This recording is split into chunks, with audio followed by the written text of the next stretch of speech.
Have you ever stood in front of the mirror feeling quite pleased with your outfit, then looked down at your shoes, and something just didn't feel right? It's a quiet disappointment, not dramatic, but enough to take the wind out of your confidence. Because truth is, even the loveliest dress or coat can't quite save a look when our shoes are tired, heavy, or just out of sync with who we are today. Let me tell you about my friend Denise. She's 72, a retired school counselor, always polished. One afternoon, she wore a gorgeous navy coat, silk scarf, and her old orthopedic sneakers to her book club at the library. Someone complimented her coat, then glanced at her feet and asked if she'd just come from the gym. Denise laughed it off, but later she told me, "I felt invisible from the ankles up." We both know shoes carry more than our weight. They carry our presence. In this video, I want to help you rediscover shoes that support not just your step, but your spirit. The kinds of choices that say, "This is a woman who knows who she is and dresses like she believes it." So, let's begin right where most of us do, with that pair of flats we thought would last forever, but quietly drag everything else down. 1. Flats that fall apart. Choose structure over sentiment.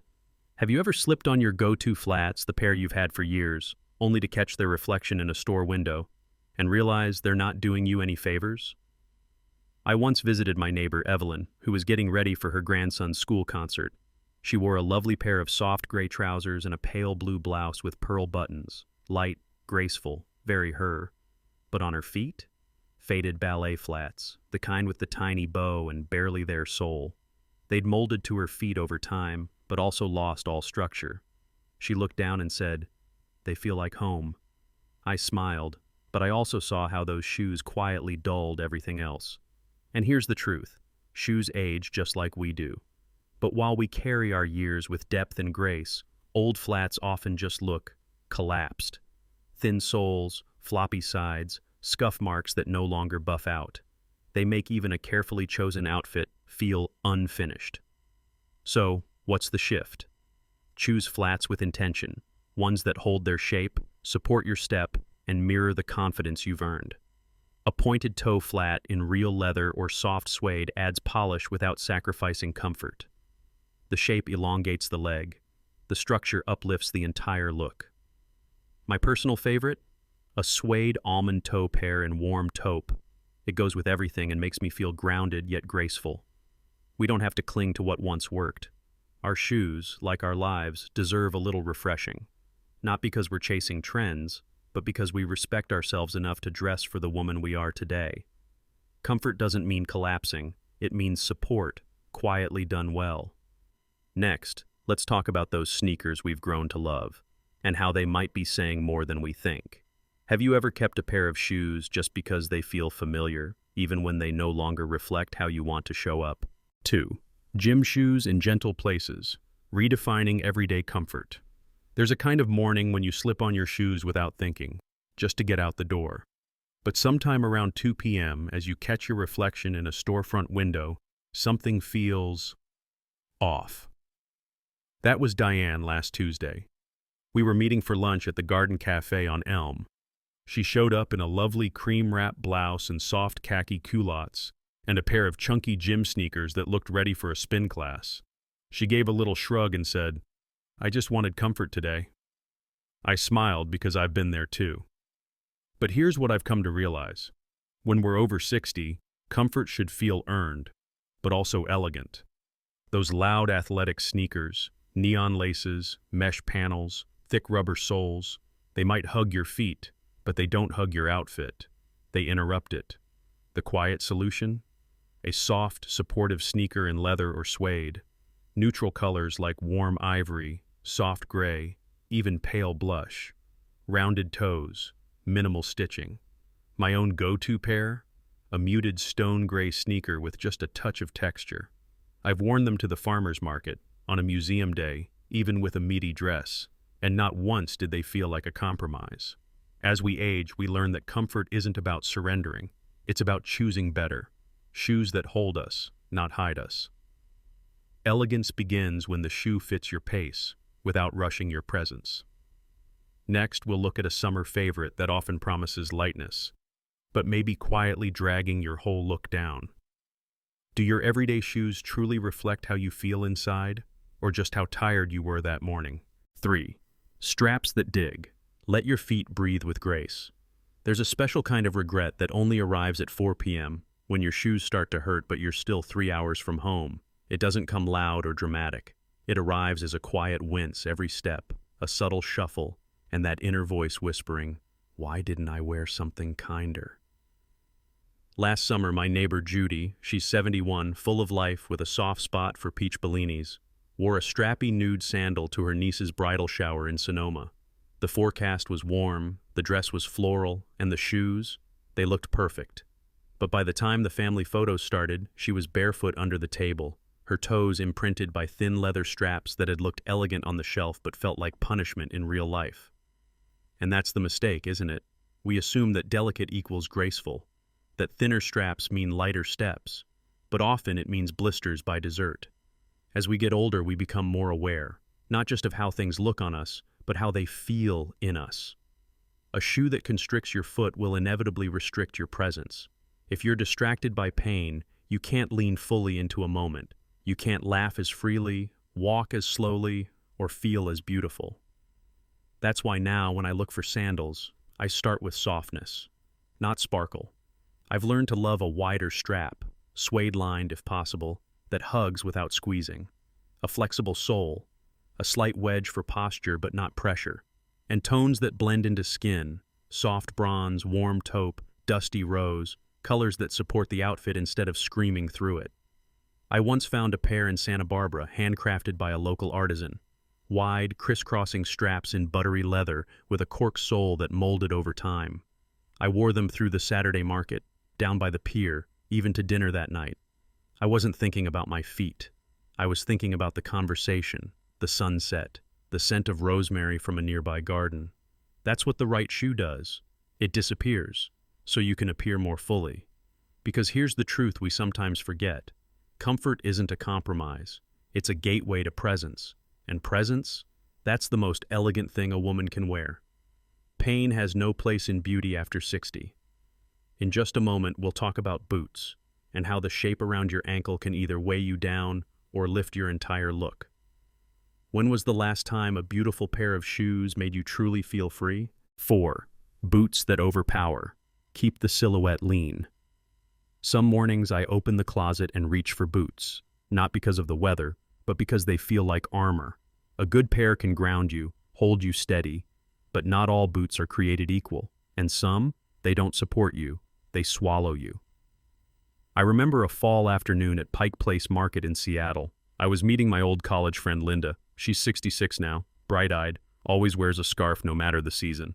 That day she showed up in these chunky black boots, thick tread, metal buckles, and enough volume to anchor a ship.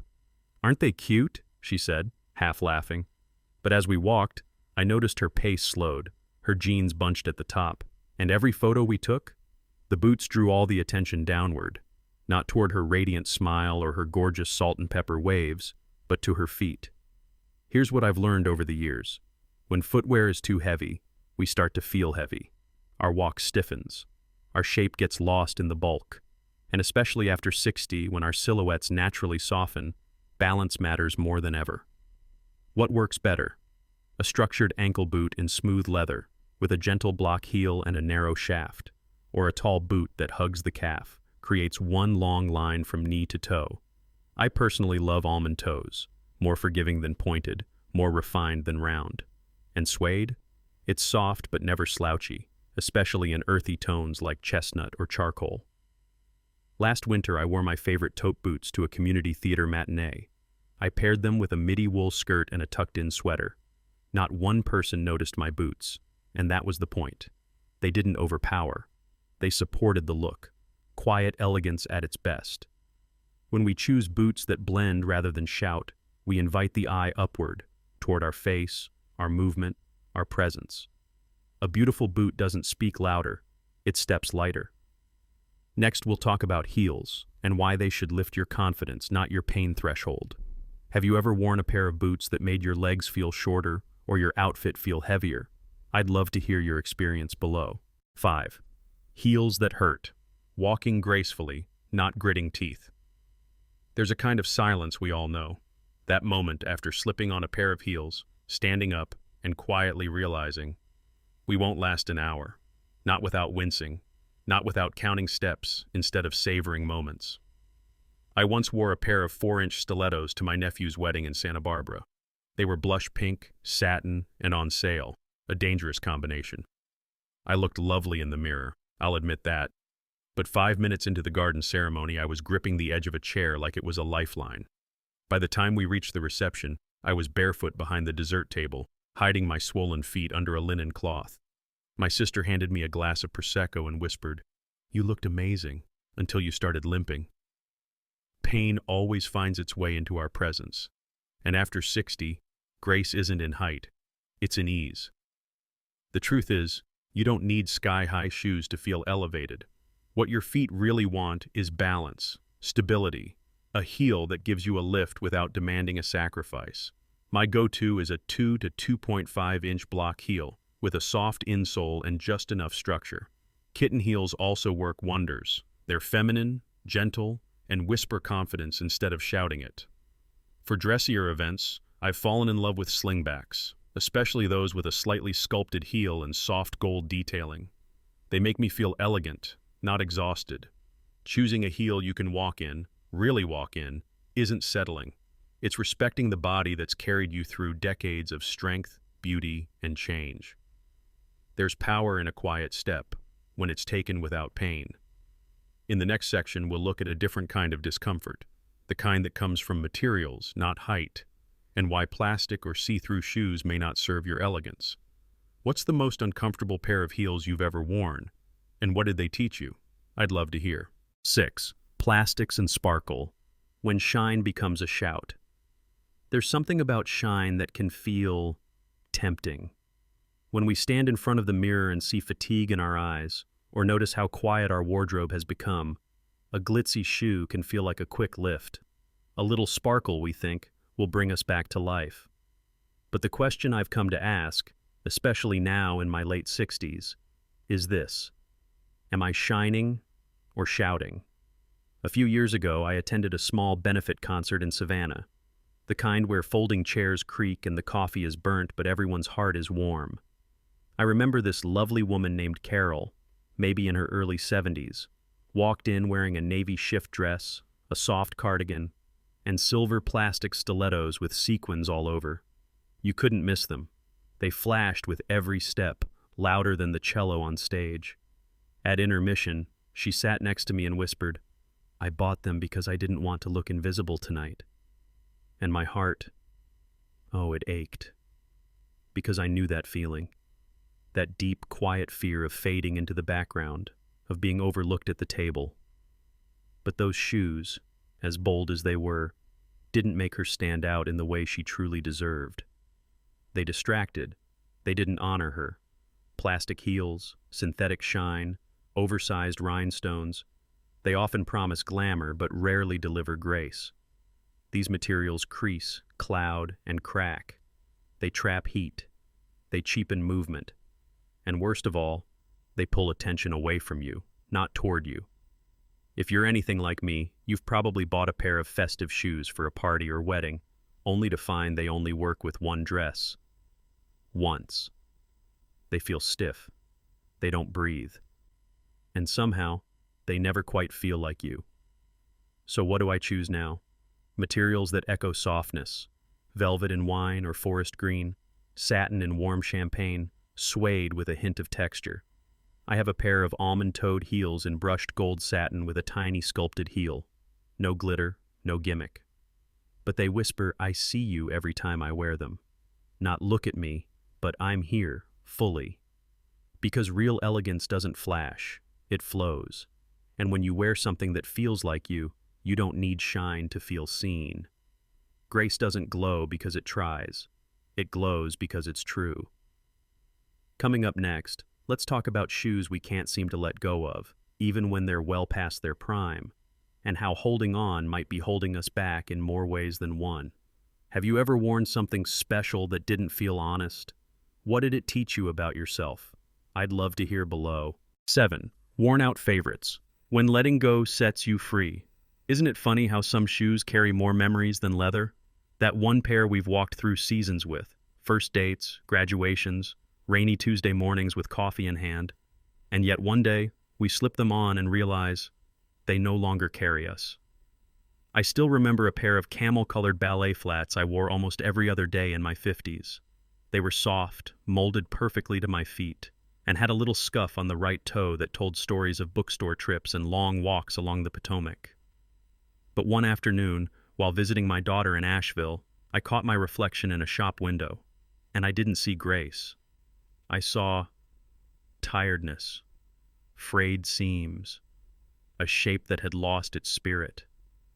And it wasn't just the shoe, it was what I was clinging to. Here's the truth many of us avoid. Worn-out favorites can quietly hold us back. They carry not only wear and tear, but an old version of ourselves we've outgrown. When souls flatten and structure collapses, they begin to whisper that we're settling. And we're not here to settle. We're here to soften, grow, and shine in new chapters. If you've been keeping that one pair just in case, ask yourself gently, does this still represent who I am today?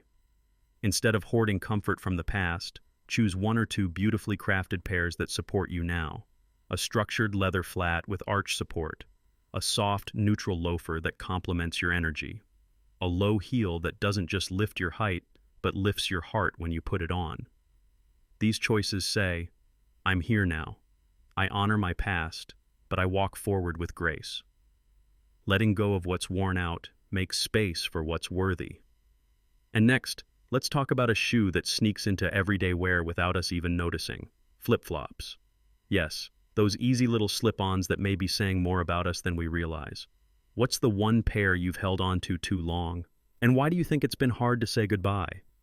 I'd love to hear your story. 8. Slippers in the street.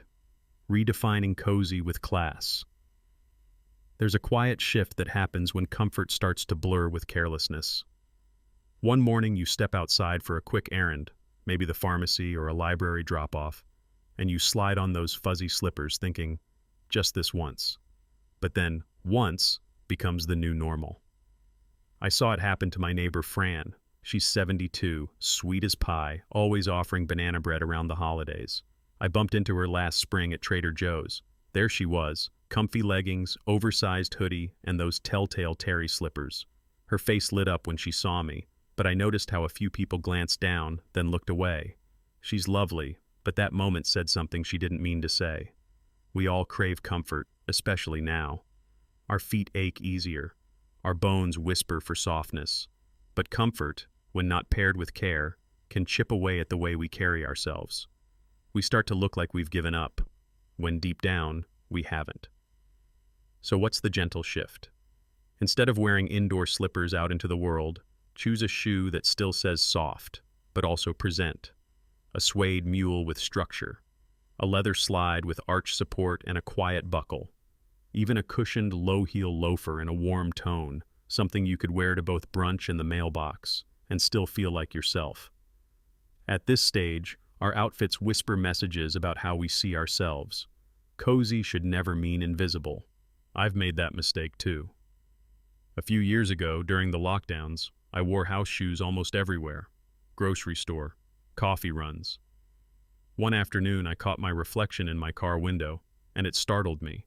I looked like I wasn't in the world, just floating through it. I changed my shoes that evening, not for anyone else, but to remind myself, I'm still showing up. Dressing with care is how we honor ordinary days. Next, let's talk about one last culprit. The shoes that once sparkled, but now whisper nothing but fatigue. What's one cozy item you've brought outside that made you pause later? I'd love to know how it made you feel. Some mornings you catch your reflection without meaning to. In the hallway mirror, in the car window, at the end of a quiet aisle in the grocery store. And just for a moment, you wonder, when did I stop seeing myself? It's not just about the shoes. It never really is. It's about all the little ways we slowly drift from the woman we once dressed up for, and the quiet longing to feel like her again. Not to impress, not to rewind time, but to stand still, fully present and say, there you are. I think of Barbara, a dear friend from my book club. Last fall, she walked into our Sunday gathering wearing a pair of clean almond toe loafers, tailored slacks, a cozy cardigan, and the softest smile. We all noticed. She laughed and said, "I'm done dressing like I'm invisible." That stayed with me, because reclaiming how we dress isn't shallow, it's a quiet rebellion against fading out. Shoes are where we stand, literally, and they tell the story of how we want to walk through life, stumbling, rushing, or standing tall with quiet confidence. For me, it started with retiring a pair of old house shoes I'd worn for too long. They were stretched, scuffed, and sagging like my energy. Replacing them wasn't just about aesthetics. It was about showing up for myself again, putting on something that said, "I'm still here, and I still care." Dressing well doesn't mean dressing up. It means returning to yourself with care.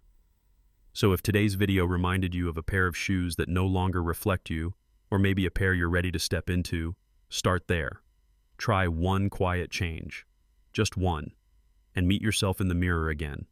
This isn't about chasing youth. It's about claiming elegance on your terms. Now, I'd love to hear from you. What's one small shift in your wardrobe that made you feel more like you again? Tell me in the comments. Let's share, let's learn, and let's keep showing up together.